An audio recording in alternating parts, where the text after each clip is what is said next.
Hi there, this is Haley with Bag on Blooms, and in today's video we'll be making some Peony Mother's Day arrangements. Before we get started, I wanted to talk a little bit about storing and processing peonies and what that looks like. First off, if you're cutting some young peonies like I am, I'm on my second year from my bare root peonies, I want to make sure that I'm not taking too much off of the plant because I want to leave plenty of leaves for sunlight absorption and for growth later on in the season. So I cut my stems about 18 inches long just to make sure that they were plenty long, but I left enough on the plant so that they weren't like completely defoliated from cutting the blooms off. Next up, if you're new to peonies and you're planting a bare root for the first year, you may not have any blooms at all the first year, but you should have some the second year and then an even fuller show the third year. So make sure that you're just patient.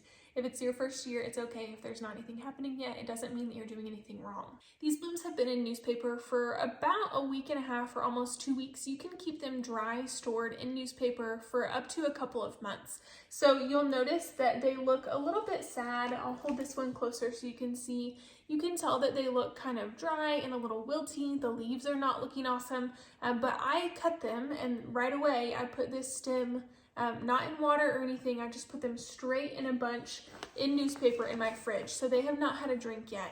And what I'll do, because I need arrangements for tomorrow, is I'm making them the night before. It's nighttime tonight. I cut a few blooms today that I have, but what I'll do is just go ahead and make sure they're really well hydrated. And I like to use this flower food. I get it in bulk so that I can give it to my customers. I'll go ahead and rubber band it onto the arrangement, but I'll go ahead and feed these and get them in water tonight, make the arrangement, and by morning they should be much more perked up, and I'll show you guys what they look like at that time. So option one, if you're storing your peonies, store them in newspaper, and I like to store each bunch of peonies that I have in its own roll of newspaper in case some of them are wet or they get moldy, to make sure it doesn't ruin the whole bunch. When I'm harvesting peonies to store, I want to make sure that they're nice and dry so that they don't get moldy in the fridge. Option two, if you're storing peonies, like I cut these just yesterday, and they're kind of bent down from being in my fridge with their long stems, but I went ahead and stuck peonies that were a little bit further along, like this one. I went ahead and stuck it straight in the fridge, and you can store it that way for a couple of days. Same thing with before. You'll notice that the leaves are kind of drooping, but they'll perk up once they're out in the normal temperature.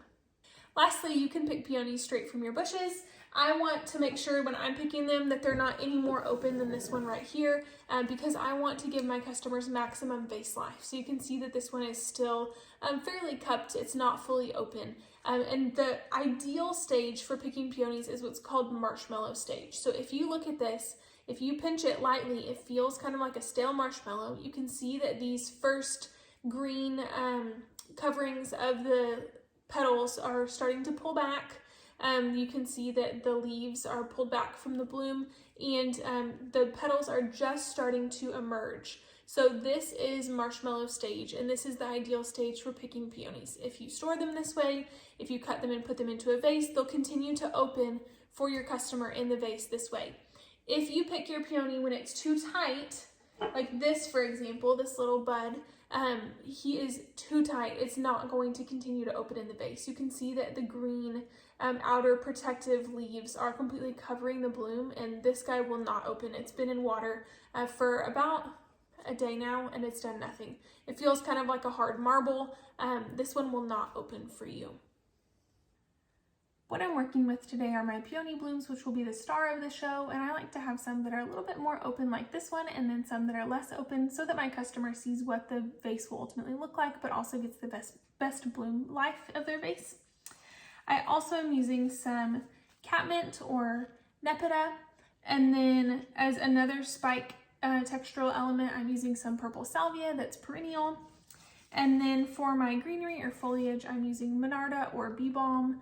This one does end up blooming, but I'm using it just for the leaves today for the texture. And then lastly, I'm using some Sedum. This is an upright Sedum that is a little bit tattered right now, looking a little sad because it got a lot of wind today. When I am making an arrangement with a bold leaf like this, I like to do it in thirds so that I can divide up my arrangement and space it evenly. I like to use clumps of things rather than like one individual bloom here and there, as well to add weight to my arrangement and also so that it looks more purposeful and not so busy. So I'm going to make a clump of Salvia and catmint, and I'll stick those in next. I'm going to lean them to the side so that they add some weight to that side of the arrangement, and then I'll lean the other clump of catmint and salvia to the other side. I like to work kind of in like a triangle so that I have some weight on either side kind of draping in my arrangement, and then I'll have some in the front as well. So this is what it's looking like so far. Next, I'm going to add some of my bee balm to the middle so that it kind of fills out the arrangement a little bit. So I'll just kind of test how high I want it to be. I'll go ahead and trim it, stick it in there. I really need to sharpen my pruners, but that's okay.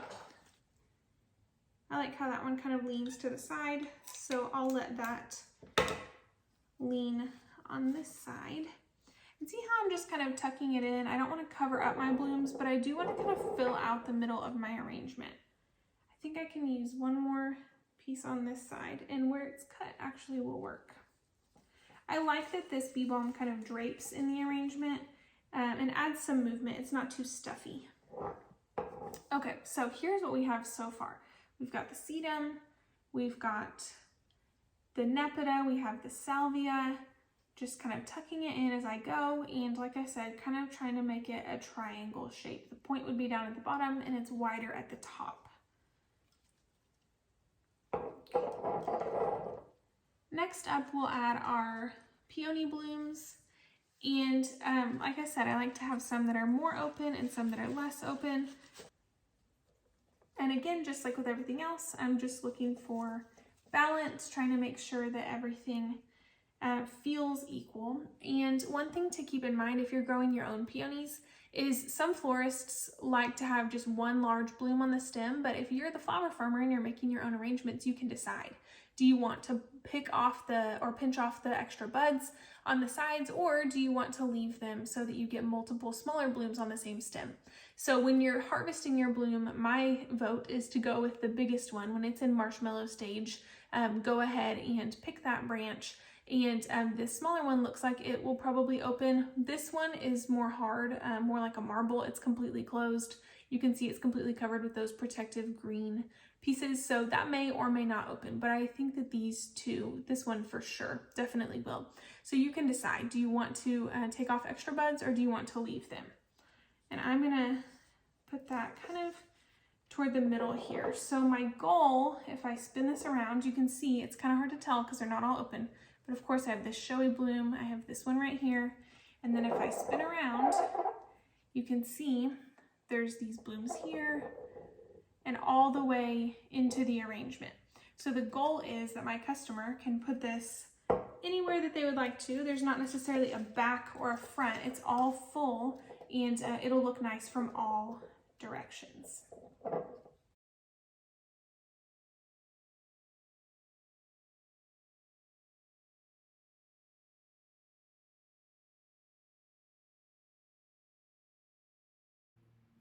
For a larger version of this same arrangement, I'm using the Nepeta, the Salvia, the bee balm, and also the peonies that I used in my last arrangement, but I'm also adding a couple of things that I picked just from the side of the road, some native flowers and some that have naturalized in our area that aren't invasive but that grow readily along the roadside.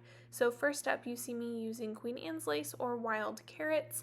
I found a white and also a pink version on the side of the road that I picked for free, and this is something that is drooping a little bit right now, but it'll perk up by morning just because I picked it when it was still a little bit warm outside.